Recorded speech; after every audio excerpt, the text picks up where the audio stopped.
JoJo TV. চিকু ইঁদুর বানালো বাঁশের বাড়ি। চিকু ইঁদুর ছিল অনেক ভালো আর অনেক চঞ্চল। সবার সাথে সে খেলাধুলা করত, লাফালাফি করে এখানে সেখানে সে সব সময় হট্টগোল করেই রাখত। সবাই তাকে অনেক ভালোবাসতো। একদিন হঠাৎ যখন হাতি তাকে ডাকতে দেখে তখন হাতি অবাক হয়ে যায়।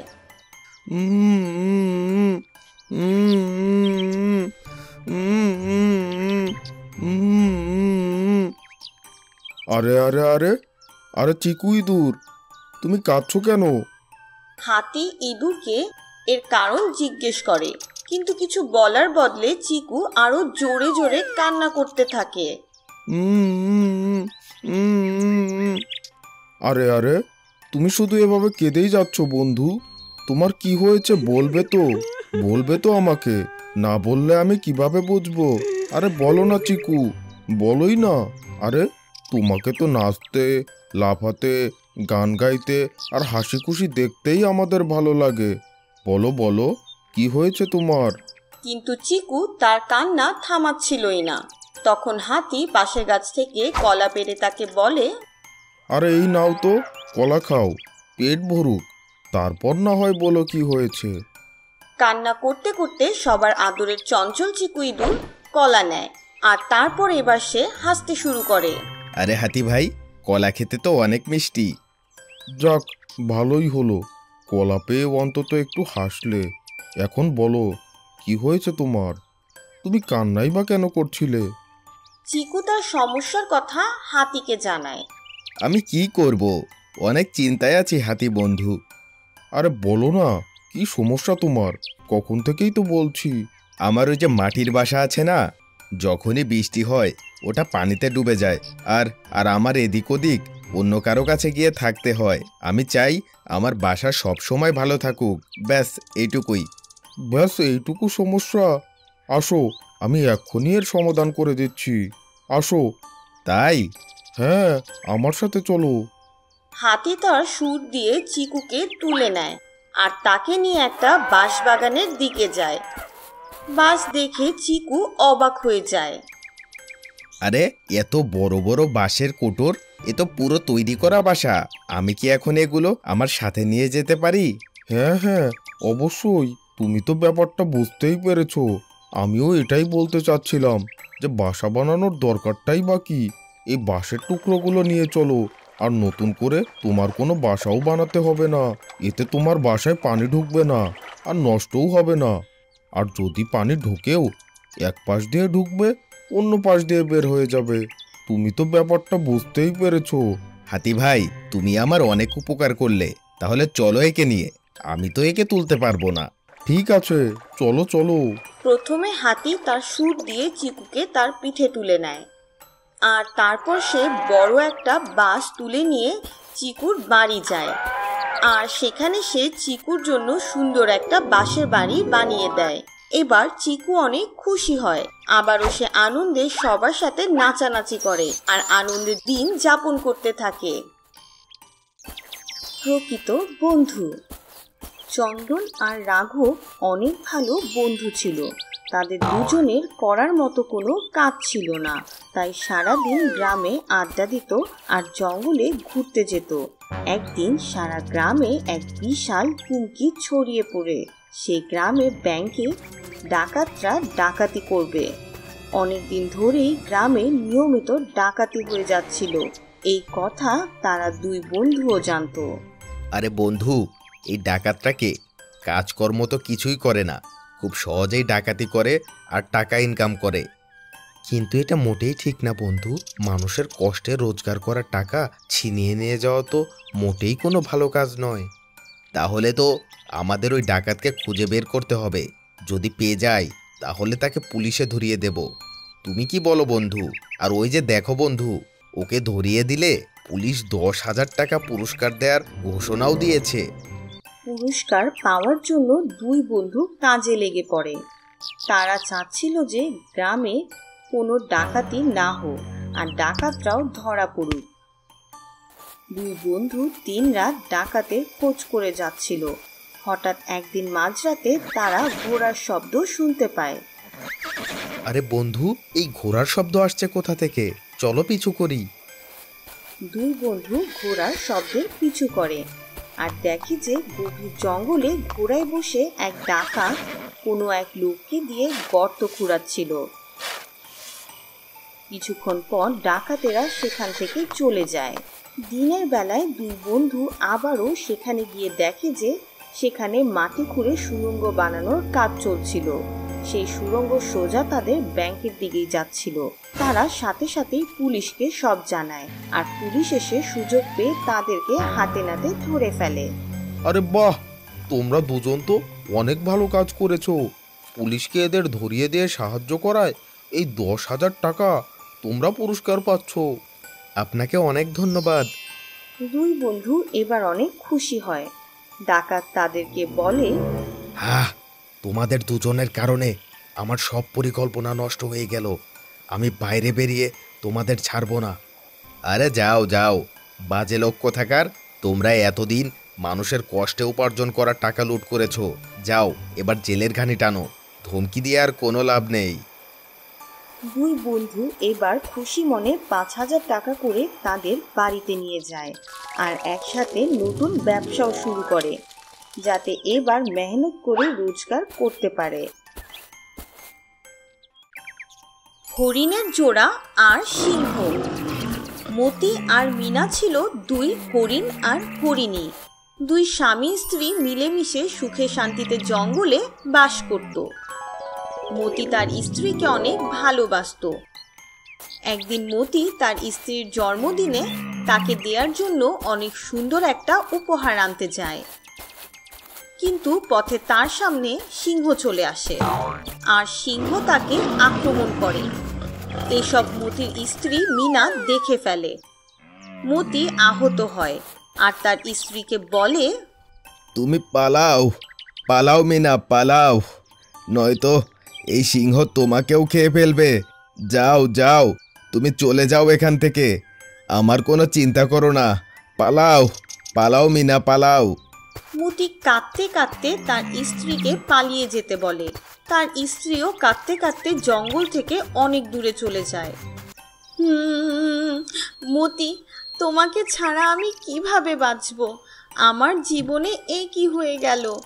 আজকে আমার জন্মদিনে তুমি আমায় ছেড়ে চলে গেলে। আমি একা হয়ে গেলাম। তোমাকে ছাড়া আমি কিভাবে বাঁচব? মিনা দিনরাত খুব মন খারাপ করে থাকতে শুরু করে। সে তার জন্মদিনও পালন করে না আর দিনরাত তার স্বামী হারানোর দুঃখে এক জায়গাতেই বসে থাকে। তার অনেক বন্ধু হরিণ হরিণী তাকে বোঝানোর চেষ্টা করে, কিন্তু সে বুঝতেই চাচ্ছিল না। একদিন সে অনেক দুর্বল হয়ে পানির খোঁজে এদিক সেদিক ঘুরছিল। হঠাৎ তার পা একটা পাথরের সাথে ধাক্কা খায় আর সে দূরে গিয়ে পড়ে। দুর্বল হয়ে পড়ার কারণে তার নাড়াচাড়া করে উঠে দাঁড়ানো অনেক মুশকিল হয়ে গিয়েছিল। এই সুযোগ এক শিকারী কাজে লাগাতে চলে আসে। যখনই শিকারী মিনার কাছে আসে, এক হরিণ এসে তাকে আক্রমণ করে। এই হরিণ আর কেউ ছিল না, সে ছিল মতি। শিকারী আঘাত পেয়ে জোরে জোরে চিৎকার করতে থাকে, বাঁচাও বাঁচাও, আরে কেউ আমাকে বাঁচাও। আরে এ কেমন হরিণ, আমাকেই আক্রমণ করলো। আরে এত ভয়ঙ্কর হরিণ আমি কোনোদিন দেখিনি, বাঁচাও বাঁচাও। এই আওয়াজ শুনে মিনার জ্ঞান ফিরে আসে আর চোখের সামনে তার স্বামীকে দেখে তার অনেক খুশি হয়। মতি মিনাকে বলে, মিনা, এক্ষুনি এখান থেকে চলো, পরে তোমাকে সব বুঝিয়ে বলছি। নয়তো এই শিকারী আবার আক্রমণ করলে আমাদের দুজনকে শহরে নিয়ে যাবে। চলো চলো, আমরা এখন আমাদের বাড়ি ফিরে যাই, গিয়ে তোমাকে সবকিছু খুলে বলছি। তুমি আমাকে ছেড়ে কোথায় চলে গিয়েছিলে? আমি তো ভেবেছিলাম তোমাকে চিরদিনের জন্য হারিয়ে ফেলেছি। মতি মিনাকে বলে, আরে পাগলি, ওই দিন আমি খুব বাজেভাবে আহত হয়েছিলাম। সিংহ আমাকে খেয়ে ফেলার আগেই এক শিকারী চলে আসে আর সে ওই সিংহকেই শিকার করে। আমি সাথে সাথেই সেখান থেকে কোনোভাবে প্রাণ নিয়ে পালাই, কিন্তু আমি এতটাই আহত ছিলাম যে তোমার কাছ পর্যন্ত আসতে পারছিলাম না। আমার সুস্থ হতে অনেক দিন লেগে গেছে। আর তারপরে আমি তোমাকে খুঁজতে শুরু করি।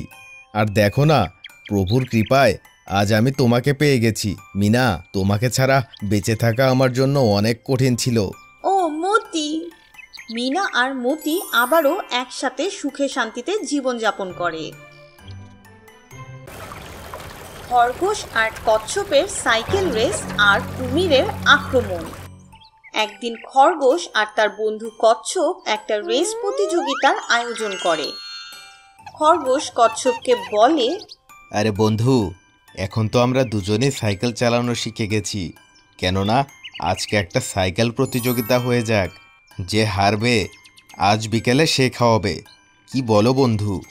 কচ্ছপ ছিল অনেক সহজ সরল, আর সে সবসময় তার বন্ধুকে খুশি রাখতে চাইতো। সে খরগোশের কথায় রাজি হয়। হ্যাঁ হ্যাঁ, কেন নয়, চলো সাইকেল বের করো, রেস শুরু করা যাক। খরগোশ আর কচ্ছপ সাইকেল নিয়ে বের হয়। কচ্ছপ বলে, আমি বলি কি, আমরা এই সামনের পাহাড়ের রাস্তায় যাই। কিন্তু তখন খরগোশ বলে, আরে না না, এতে কি আর মজা হবে? আমি বলছি আমাদের এই নদী পার করতে হবে। ভাই, আমি না হয় নদী পার করলাম, আমি তো একটা কচ্ছপ, তুমি তো খরগোশ, ভুলে গেলে নাকি? খরগোশ এই কথা শুনে রেগে যায়। তুমি আমাকে বোকা মনে করছো? আমার কাছে অনেক উপায় আছে যা দিয়ে আমি এই নদী পার করতে পারবো। তুমি প্রতিযোগিতায় অংশই নিতে চাও না, তুমি আমাকে ছোট করতে চাইছো। খরগোশ রেগে যায়। কচ্ছপ তাকে বোঝায়। আরে আরে থামো বন্ধু, প্রতিযোগিতা শুরু করো তাহলে। কিন্তু মনে মনে কচ্ছপ অনেক চিন্তায় ছিল। সে জানতো না যে সে কিভাবে খরগোশ নদী পার করবে। এভাবে তো সে বিপদে পড়তে পারে। আর তেমনটাই হয়, যখন মনে মনে খরগোশ একটা বুদ্ধি করে। আমি অনেক বুদ্ধিমান, আমি জানি আমি সাঁতরে নদী পার করতে পারবো না, কিন্তু আমি আমার সাইকেলে বসে তো নদী পার করতে পারি। আর আমার বন্ধু কুমির, ও আমাকে অবশ্যই সাহায্য করবে। খরগোশ ভাবছিল তার বন্ধু কুমির, যে কিনা এই নদীতেই থাকতো, সে তাকে সাহায্য করবে। কিন্তু মোটেই তা নয়। যখন সে কুমিরের কাছে সাহায্য চায়, কুমির তাতে রাজি হয়। কিন্তু কিছুদিন ধরে কুমির খাওয়ার জন্য কিছুই পাচ্ছিল না। সে ভাবে, আহ, এ তো নিজেই চলে এসেছে আমার খাবার হওয়ার জন্য। আজ তোকে আমি ছাড়বো না। খরগোশ তার সাইকেল নিয়ে কুমিরের সাথে নদী পার করতে থাকে। সাথে সাথে কচ্ছপও চলে আসে। কিন্তু কচ্ছপ জানতো যে কোনো সময় কুমির তার বন্ধুকে খেয়ে ফেলতে পারে। তাই কুমির যখনই খরগোশকে আক্রমণ করার চেষ্টা করে, তখনই কচ্ছপ একটা লাঠি দিয়ে কুমিরের মাথায় আঘাত করে আর তাকে আহত করে ফেলে, আর তার বন্ধুকে বাঁচিয়ে নদী পার করে ফেলে। তখন খরগোশ বুঝতে পারে সে তার অহংকারের জন্য তার বন্ধুকে অপমান করেছে, তাকে ভুল বুঝেছে আর এত বড় ভুল সিদ্ধান্ত নিয়েছে। খরগোশ তার বন্ধু কচ্ছপের কাছে ক্ষমা চায়। মাফ করে দাও বন্ধু, রেগে গিয়ে আমি না জানি কত বড় ভুল আর ভুল সিদ্ধান্ত নিয়ে ফেলেছিলাম। আজ তুমি না থাকলে হয়তো আমি মারাই যেতাম। লোভী গাভী ব্যবসায়ী। কোমলের কাছে অনেকগুলো গাভী ছিল। সে তাদের দেখাশোনা করত, তাদের দুধ দহন করত, দধি আর ঘি বানিয়ে বাজারে অনেক ভালো দামে বিক্রি করত। যখন তার কাছে 5টির বেশি গাভী হয়ে যেত, তখন সেখান থেকে সে 2টো গাভী বিক্রিও করত। কারণ তার কাছে বেশি গাভী হয়ে গেলে সে তাদের ঠিক মতো দেখাশোনা করতে পারত না। একদিন তার কাছে জমিলা নামের এক মহিলা আসে। কোমল, এই গাভী বিক্রি করবে কি? হ্যাঁ হ্যাঁ, বিক্রি করব। তাহলে এর দাম কত? কোমল জামিলাকে গাভীর দাম বলে। জামিলার সাথে সাথে টাকা দিয়ে গাভী কিনে নেয় আর গাভী নিয়ে সে বাড়ি চলে যায়। যাওয়ার সময় কোমল গাভীকে অনেক আদর করে আর জামিলাকে বলে, আমি ওকে অনেক যত্ন করে রেখেছি, তুমিও ওর খেয়াল রেখো। হ্যাঁ হ্যাঁ, ঠিক আছে। জামিলা তড়িঘড়ি করে চলে যায়। কোমলের সন্দেহ হয়, তাই সে তাকে থামিয়ে বলে, শোনো, তুমি কি এই গ্রামেই থাকো? না, আমি পাশের গ্রাম থেকে এসেছি। কেন, কোনো সমস্যা? আরে না না, ওর কথা মনে হলে আমি কি আমার গাভীকে দেখতে আসতে পারি? জামিলা রেগে গিয়ে বলে, না, এটা তো এখন আমার। জামিলা রেগে গিয়ে গাভীকে টানতে টানতে নিয়ে যায়। এতে কামাল অনেক কষ্ট পায়। 2-1 দিন পর গাভীর কথা অনেক মনে পড়ে। সে গাভীকে দেখতে জামিলার বাড়ির দিকে যায়।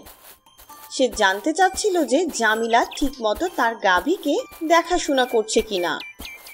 কিন্তু যখনই কমল জামিলার বাড়িতে যায়, সে গাভীকে দেখে অবাক হয়ে যায়। হায় প্রভু, আমার গাভীর এই কি অবস্থা! এত নোংরা আর ময়লা হয়ে আছে, আর এই কয়েকদিনেই ওর এই অবস্থা। মনে হচ্ছে ওকে কেউ ঠিক মতো খেতেও দেয় না। আমার ওকে এত নিষ্ঠুর মহিলার কাছে বিক্রি করা উচিত হয়নি। কোমল তার এমন ভুলের জন্য অনেক অনুতপ্ত হয়। সে সাথে করে টাকাও নিয়ে এসেছিল।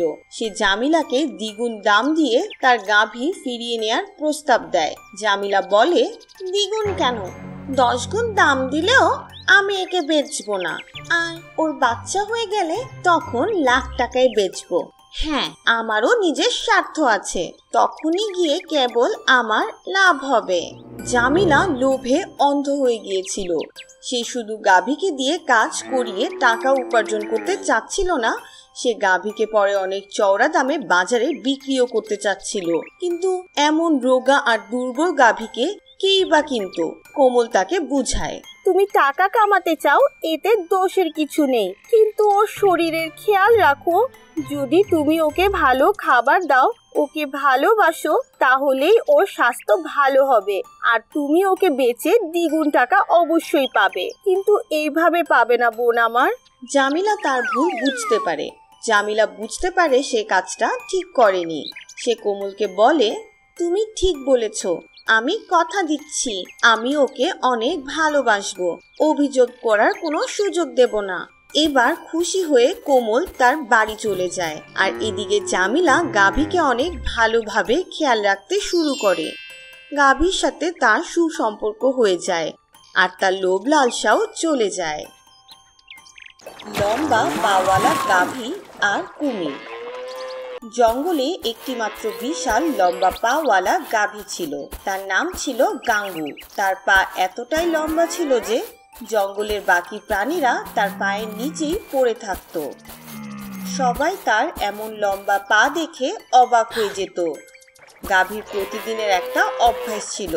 সে প্রতিদিন নদীতে গিয়ে তার পাগুলো পরিষ্কার করত, কারণ তার পা খুব তাড়াতাড়ি নোংরা হয়ে যেত, আর সবাই তার পাগুলো ধরেও দেখত।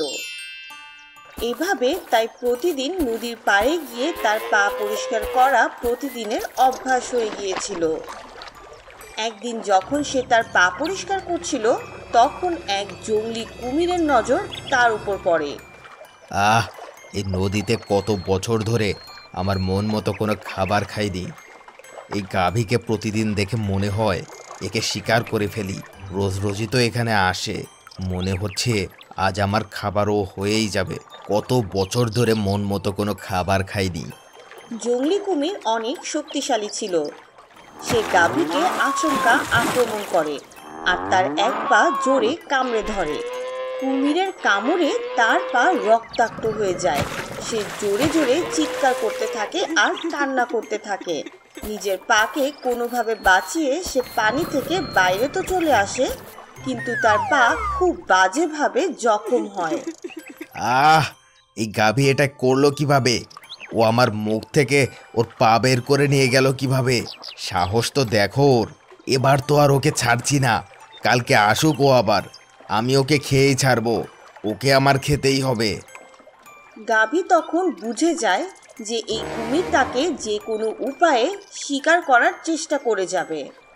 বুঝতে পেরেছি, ও প্রতিদিন এখানে নদীতে আমার পা পরিষ্কার করতে দেখতে আসতো, আর এখন সে আমার শিকার করতে চায়। পুরো জঙ্গলে নদী তো একটাই, যাবই বা কোথায়? এর কিছু একটা করতেই হবে। গাভী অনেক বুদ্ধিমান ছিল। সে ইচ্ছে করে তার পায়ে কিছু কাচের টুকরো আটকিয়ে আগের মতোই নদীতে চলে যায়। তাকে আসতে দেখে কুমির ভাবে, সাহস তো দেখো ওর, আজ আবার চলে এসেছে। যখনই কুমির আবারও গাভীকে শিকার করার জন্য তার লম্বা পা কামড়ে ধরলো, তখন কাচের টুকরো মুখে আটকে যায় আর সে জোরে জোরে কান্না করতে থাকে। আহ, মরে গেলাম রে, মরে গেলাম। গাভী সাথে সাথে পানি থেকে উঠে আসে। কাল তুমি আমাকে অসহায় করতে চেয়েছিলে, আর আজ আমি তোমাকে করলাম। ভালোভাবে বুঝে শুনে এই জঙ্গলে থাকো। আমরা যদি একে অপরকে খেয়েই ফেলি তাহলে বাঁচবো কিভাবে? এটি জঙ্গলের নিয়মের বাইরে। কোনো নদীতে পানি পান করতে আসলে কিংবা পরিষ্কার করতে আসলে পানিতে একা থাকা কোনো প্রাণী তাকে আক্রমণ করতে পারবে না। এরপর এমন করলে তোমাকে প্রাণে মেরে ফেলবো। আমি এখানে প্রতিদিনই আসব। কুমির তার ভুল বুঝতে পারে আর গাভীকে যেতে দেয়। পরদিন থেকে গাভী আগের মতোই নদীতে আসতো আর তার পা পরিষ্কার করত, আর কুমির তাকে আক্রমণ করার কথা চিন্তাও করত না। একদিন এক মরুভূমির উট জঙ্গলের দিকে আসছিল। আসলে সে পানির সন্ধানে ঘুরে বেড়াচ্ছিল। সব জায়গায় সে পানির খোঁজ করে, কিন্তু কোথাও সে পানির কোনো ছেটা ফোঁটাও পায় না। তখন উট ভাবে, আমি এক কাজ করি, আমি জঙ্গল পার করে শহরের দিকেই চলে যাই। ওখানে তো পানির লাইন থাকে, ওখানে গেলে অবশ্যই পানি পাওয়া যাবে। এমনিতে ওই শহরের লোকেরা গ্রাম আর আমাদের জঙ্গল থেকেই তো পানি নিয়ে যায়। আর আর এখানে আমরা জঙ্গলের সব পশু পাখিরা পানির অভাবে তেষ্টায় ছুটে বেড়াই। এসব ভাবতে ভাবতে উট শহরের দিকে যেতে শুরু করে। পথে একটা জঙ্গল ছিল। জঙ্গলের পাশেই একটা রাস্তা ছিল যেটা শহরের দিকে যায়। উট দেখে কিছু লোক চায়ের দোকানে বসে চা খাচ্ছে, আর চায়ের দোকানের পাশে বড় একটা ট্রাকও দাঁড়িয়ে আছে, যার ভেতরে বড় বড় পানির বোতল ছিল। মনে হচ্ছে এই ট্রাক তো শহরের দিকেই যাচ্ছে। আমাকে এখান থেকে একটা পানির বোতল চুরি করতে হবে। উট সেখান থেকে একটা পানির বোতল চুরি করে চুপচাপ জঙ্গলের দিকে চলে যায়। সেখানে সে পানির বোতল খোলার চেষ্টা করে, কিন্তু তার আগেই সেখানে এক ছাগল চলে আসে আর তার সাথে ঝগড়া করতে শুরু করে। আরে আরে আরে, এ কি করছো? পানি খাবে? দাও দাও, আমি খুলে দিচ্ছি। কে তুমি? আমি আমি তো কালো ছাগল। আমি এই জঙ্গলেই থাকি। তোমার পিপাসা পেয়েছে তাই না? আহা, আমারও অনেক তেষ্টা পেয়েছে। আর চলো, অর্ধেক অর্ধেক করে পানি খাই আমরা। ঠিক আছে, বলো বলো, আমি ঠিক বলছি না? না না, এইটুকু পানি দিয়ে আমার কি হবে? তুমি তো ছোট্ট একটা ছাগল। অর্ধেক পানি যদি তোমাকেই দিয়ে দেই তাহলে আমার কাছে কতটুকুই বা থাকবে। হ্যাঁ, আমি এটুকু বলে দিচ্ছি, পাশে ওই যে দোকান আছে না, ওই যে শহরে যাওয়ার পথের পাশে, ওর পাশে বড় একটা ট্রাক দাঁড়িয়ে আছে, ওখানে গিয়েই পানি নিয়ে আসো। তাহলে আমার কথা তুমি শুনবে না? ছাগল পানি কেড়ে নেওয়ার চেষ্টা করে। ধাক্কা লেগে পানি দূরে গিয়ে পড়ে।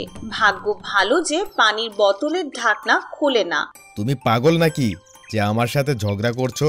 আমি কষ্ট করে এই পানি নিয়ে এসেছি, আর আমার অনেক তেষ্টাও পেয়েছে। কিন্তু যদি আমাকে দেখে তোমার এতই হিংসা হয় তাহলে এই নাও পানি, আমি চলে যাচ্ছি, তুমি একাই পানি পান করো। উটকে চলে যেতে দেখে তখন ছাগল বুঝতে পারে যে সে তার সাথে মোটেই ঠিক কাজ করেনি। উটের সাথে আমার এমন করা ঠিক হয়নি। ও তো আমাকে পথ দেখিয়ে দিয়েছে যে আমি কোথা থেকে পানি পান করব। ছাগল উটের কাছে পানির বোতল নিয়ে যায় আর বলে, এই নাও তোমার পানি, পান করো। তুমিই ঠিক আর আমি ভুল। আমি এক্ষুনি গিয়ে দোকানের সামনে থেকে পানির বোতল নিয়ে আসছি, তারপর আমরা একসাথে খাবো। ছাগল তখন দোকানের পাশের গাড়ি থেকে আরেকটা বোতল চুরি করে আনে। তাই বলে, কখনো কোনো পিপাসিতর কাছ থেকে পানি কেড়ে নেওয়া উচিত না। জঙ্গলের সাদা সিংহ আর সাদা সিংহে সারা জঙ্গলের সবার খেয়াল রাখত। একদিন জঙ্গলের এক গাভী ভীষণ অসুস্থ ছিল। রানী সিংহী তখন তাকে দেখতে যায়। তোমার কি হয়েছে? আমি শুনেছি তুমি অনেক অসুস্থ। ভাবলাম তোমাকে একবার দেখেই যাই। তোমাকে দেখে মনে হচ্ছে তুমি মা হতে যাচ্ছ, কিন্তু তোমার পায়ে এত ক্ষত, কি হয়েছে তোমার? আমি মা হতে যাচ্ছি রানী। আমি কাল রাতে আমার বোনের বাড়ি থেকে আসছিলাম, কিন্তু পথে পথে আমি পড়ে গিয়ে আমার দু পায়ে অনেক আঘাত পেয়েছি। আমার বাচ্চা হতে যাচ্ছে। কিন্তু আমার মনে হয় না আমি বাঁচতে পারবো। আমার সারা শরীরে খুব ব্যথা হচ্ছে। আপনি অনেক ভালো, সারা জঙ্গলের সবার দেখাশোনা করেন আপনি। যদি আমার কিছু হয়ে যায়, আমি চাই আমার বাচ্চা আপনি দেখাশোনা করবেন। গাভী এই কথা বলতে বলতে হঠাৎ করে তার বাচ্চার জন্ম দিয়ে মারা যায়। সাদা সিংহীর এই বাচ্চার প্রতি অনেক মায়া হয়। সে বাচ্চাকে নিয়ে তার গুহায় চলে যায়। এবার দিনরাত সিংহী তার খেয়াল রাখতে শুরু করে। অনেক বছর চলে যায়। ধীরে ধীরে সিংহ আর সিংহী বৃদ্ধ হয়ে যায়। কিন্তু তখন গাভীর বাচ্চা তাদের দুজনকে তার বাবা মায়ের মতোই দেখত। একদিন গাভীর বাচ্চাকে এক সিংহ বলে, আরে তুই রাজা আর রানীকে তোর বাবা মা ভাবিস? বোকা কোথাকার, তুই তো গাভী। তোর মা তো হবে কোনো একটা গাভী। তুই এটা মোটেই ঠিক করছিস না। এখন তো তুই বড় হয়ে গিয়েছিস, অনেক মোটা তাজাও হয়েছিস দেখছি। একদিন ওরা দুজন তোকে ঠিকই খেয়ে ফেলবে, দেখে নিস। বোঝার চেষ্টা কর। খবরদার, আজকের পর যদি এমন কথা বলেছ।